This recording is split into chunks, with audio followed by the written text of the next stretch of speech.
let's move over to the PS5. We had some of the weirdest leaks happen around the PS5 right now. Someone was taking pictures of a screenshot off screen of their computer showing the PlayStation 5 UI somewhat, and then they showed what appeared to be a dev kit controller, and then they showed the storage that's actually available to you on the PS5. And people, I guess, weren't really happy with the amount of storage, but I was kind of thinking it would be around. I actually thought it might be like low 700 gigabytes, somewhere in there. It appears to be 664 gigabytes is what's actually available to you if you start up your PS5 and start using it day one, which, I mean, Miles Morales and Spider-Man Remastered is over 100 gigabytes, and people are starting to realize that's not going to last super long. What's maybe 6 games? I'm thinking. How big's Demon Souls?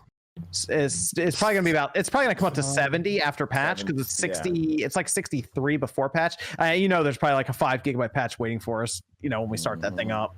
Yeah, that SSD's about to get smoked pretty quickly. And then a Call of Duty, oh man. Well, that's the thing, we just talked about Call of Duty on Twitter. Someone posted an image. It's on PC, so it's not the console version, but that can't fit on a 250 gigabyte SSD anymore. Like it fills it up completely, and it yells at you for having too small of an SSD, and it's 250 gigabytes. So it's going to be interesting, because we're gonna have to figure out the NVMe situation, because they showed a side panel that was just laying there, and I almost wonder, do you think they're gonna make us pop the entire side panel off to get to the NVMe slot? Didn't they do that for the PS4 hard drive and the PS3? The way the PS4, that little compartment, right? Yeah. The way the PS4 worked, on top it had a shell, and you just slide it over and it would pop off. But that didn't seem to affect the cooling at all, because it was on the other side of the fan. This one, it looked like the side was off, and you could see the fan grill. Yeah. And I have a feeling that side is there to help create some kind of like whirlwind suction effect. So I almost wonder, if you leave that off, if it'll affect the system's stability at all. But we're going to figure out how to put NVMEs in here, and it's going to be like, we're going to be buying 1 terabyte NVMEs for like $230, I think, for that. Like the Samsung one just got unveiled. Yep. So yeah, the storage, and here's where it gets even crazier. Think about what we just saw with the Xbox Series X. It has just over 800 gigabytes free when you're done, because it takes quite a bit of it, because that quick resume is part of it. How much is that Xbox Series S going to have? Is this 512 gigabytes right now? Is that going to be 300 gigabytes for open? Maybe, but I mean, is the Series S going to let you quick resume 4 games, or is it going to be maybe they reduce that to give you some more space to play with? That's a good question. Also, the games might be a little. I would say the games will, in theory, the game should be a little smaller. Yeah, but yeah, I'm wondering if they give you less quick resume slots on the Series S.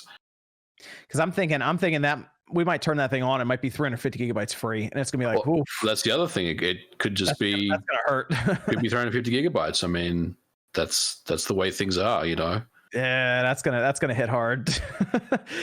Storage. It's, you know what? I hope there is a PS5 model in, I'm gonna say, like a year and a half, maybe even next holiday, even, where it's just a 2 terabyte PS5 model, and you know what? If it's 600, it's 600. When the Switch came out in 17, Yes. 17, how expensive were SD cards? So we had the 400 gigabyte card that came out. That was $450, I believe. So what would be like a 128 when the Switch came out? Because I'm trying to compare the Switch, because the Switch had 32 gigabytes of flash, right? So of course you want to get some SD storage. Yes. So what were you looking at, if you wanted like 64 or 128 I think at the the time? 128 was about $50, if I'm not mistaken, at the time. Yeah, it's pretty cheap.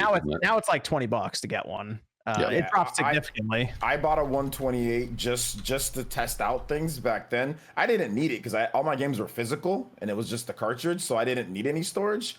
But I still bought a 128. I think it was I got it on sale for $55. Yeah, it was somewhere around there. Yeah, like around the time that Mario Kart Deluxe came out. I bought it for it was like they, Amazon does little sales every now and then. And it was like $55, $56.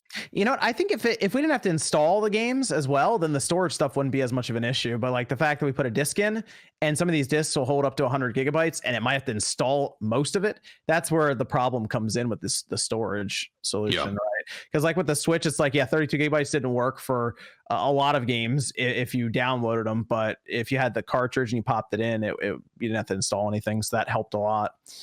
It's I now I want the 2 terabyte PS5. Now I'm ready for that. Yeah. But it's going to be interesting with the NVMe solution. Either we pop a door off on the bottom, or we take that entire side panel off. And then how hard is it to actually pop in there from there? So, but, I mean, you just click. I mean, the drive to install the drive takes 2 seconds. Though, once you get access to it, though, right? I almost wonder if they're going to have a screw it in, or if it's going to be slotted. So, like, I think it's going to be slotted. I almost thought maybe you push it all the way in and it clicks in, kind of thing, right? Yeah. Maybe because they got to account for people just not being good at electronics, so they gotta like make it really easy for people, right? But all their other ones, you've screwed it in, like you've screwed the hard drive in, so maybe they do go with that. You need a Phillips head screw, and that's it. But that's going to be a big topic when that system comes out, installing the NVMe and how hard is it to do it. So it can't be any harder than what they did on the PS3. Which that thing had issues at times. Well, you had to get the firmware online and put it on a USB stick and all this stuff. And, I remember just having to get like I think it was a jeweler type of screw head. I forgot what but the really small ones, and they got stripped really easily. Yep. Like it was difficult for because I tried to replace my. It was a small Phillips head, and they used a very soft screw head kind of on it, Yes. so you could unscrew it, and you could strip it super easy. I saw it all the time, and we had to Dremel the screw out because people kept doing it. I stripped mine. I don't know how I ended up getting it completely, but I mean, I ended up doing it and replacing my 20 with like I think I got like a 120 or something like that, or I don't remember, but it was a long time ago. But it can't be any harder than that. So yeah, I think it'll be easier, hopefully. We'll see. The good news is you're not replacing the drive in it. You're just popping that one in. So it should just, I would assume, just format it. You don't have to do firmware or anything. So yeah.